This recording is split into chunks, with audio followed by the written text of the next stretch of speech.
पंचमी की कहानी बहुत पुरानी बात है कि एक साहूकार था। उसके 7 बेटे थे। सातों के विवाह हो गए थे, जिनमें सबसे छोटे बेटे की बहू बहुत सुशील और अच्छे चरित्र वाली थी। एक दिन सबसे बड़ी बहू सभी छोटी बहुओं से बोली, चलो आज पीली मिट्टी खोद लाएं, क्योंकि हमें अपना घर लीपना है। इतनी सुनकर सातों बहू छबरा और खुरपी लेकर चल दी और गड्ढे पर पहुंच गई, जहाँ से मिट्टी खोदनी थी। वहाँ पर वे मिट्टी खोदने लगी। मिट्टी खोदते खोदते एक सर्प निकल आया। उसे देखकर बड़ी बहू उसे मारने लगी। तभी छोटी बहू कहने लगी, इसे क्यों मार रही हो? इस बेचारे ने क्या बिगाड़ा है, इसलिए तुम इसे मत मारो। छोटी बहू की बात सुनकर सभी रुक गई और सर्प अकेला बैठ गया। छोटी बहू सर्प से बोली, मैं जब तक लौट कर ना आऊं तब तक यहीं बैठे रहना। इतना कहकर सातों दौरानी जेठानी मिट्टी लेकर वहां से चल दी। वहां जाकर सर्प से कही बात भूल गई और सभी बहुएं अपना काम करने में लग गई। दूसरे दिन छोटी बहू को याद आई और सभी जेठानियों को साथ लेकर गड्ढे पर गई तो उसने देखा कि वह सर्प वहीं पर बैठा है। छोटी बहू दूर से ही बोली, भैया राम राम।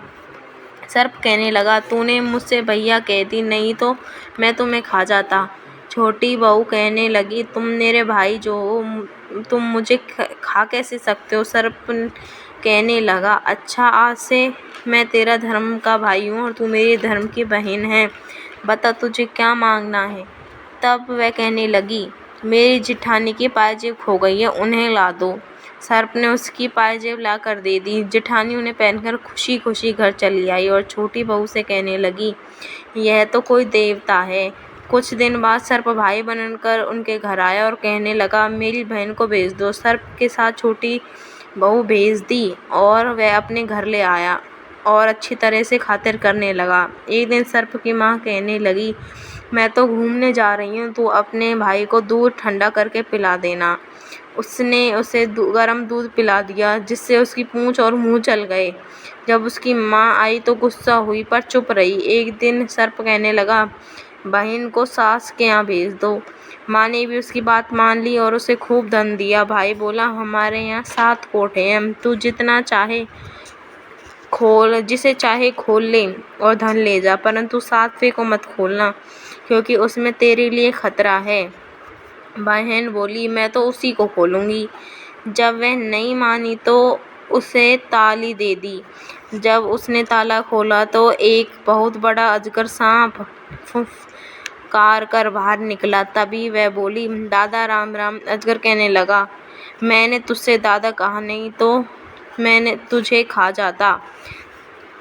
तब छोटी बहू बोली, तुम मेरे दादा जो हो, मुझे खा कैसे सकते थे? तब अजगर बोला, आज से तू मेरी धर्म की बेटी है और मैं तेरा धर्म का बाप हूँ। बता तुझे क्या चाहिए? वह कहने लगी, मुझे हार चाहिए। अजगर ने अच्छे हीरों का हार दे दिया और वह अपनी सास के यहाँ चली आई। साथ में उसका भाई भी आया। तब उसकी जेठानी बोली, तेरे भैया दादा नाग देवता हैं, तो सोने चांदी की बोरी भरवा के मंगा ले। यह बात सर्प ने सुन ली। इसको सुनकर वह घर आया और माँ से कहने लगा, माँ, बहन ने इस तरह से कहा है तो मैं तो वहाँ सोने चांदी की बोरी भरकर पहुँचा आया हूँ। उसने 5 बोरी सोने की और 5 बोरा चांदी की भरकर बहन के यहाँ भेज दी। जब वह दोबारा गया तब फिर जेठानी कहने लगी, अगर तुझे झाड़ना है तो अपने भाई से सोने चांदी की झाड़ू मंगाकर उससे झाड़। यहाँ सुनकर सर्प अपने घर पहुंचा और माँ से कहने लगा, माँ, बहन के यहाँ सोने चांदी की झाड़ू का ताहिना मारा है, मैं तो सोने चांदी की झाड़ू बनवा कर दूंगा। माँ ने कहा, जैसी तेरी इच्छा होकर। उसने सोने चांदी की झाड़ू बनवा कर बहन के घर पहुंचा दी। उसी शहर में एक राजा था। उसकी रानी ने उस छोटी बहू के हार के बारे में सुना तो वह राजा से बोली, मैं तो साहूकार की छोटी बहू के हार को पहनूंगी। राजा ने छोटी बहू को बुलाया और कहा, यह हार हमारी रानी को दे दो। छोटी बहू ने उतार कर हार दे दिया और भाई को याद करके कहा, रानी के हार पहनते ही वह सर्प बन जाए। जब रानी ने हार पहना तो वह सर्प बनकर उसे काटने लगा। रानी रोने लगी और कहने लगी, साहूकार की बहू मेरे ऊपर कुछ जादू टोना कर गई है। राजा ने उसे बुलाया और कहा, तू जादू टोना करके गई है। इस पर वह कहने लगी, मैंने कोई जादू टोना नहीं किया, वह हार सर्प ने मुझे दिया है, इसलिए इसे मैं ही पहन सकती हूँ। दूसरे को सर्प बनकर वह काट लेता है। राजा ने यह सुनकर हार लौटा दिया और बहुत सा धन दिया। यह देखकर छोटे बहू की जेठानी उससे जलने लगी और उसके पति को सिखा दिया। रात को वह सोने गया तो उसने अपनी बहू को मार कर पूछा, तू यह धन कहाँ से लाती है? तब उसने सारा वृतांत कह सुनाया। यह सुनकर वह बहुत प्रसन्न हुआ।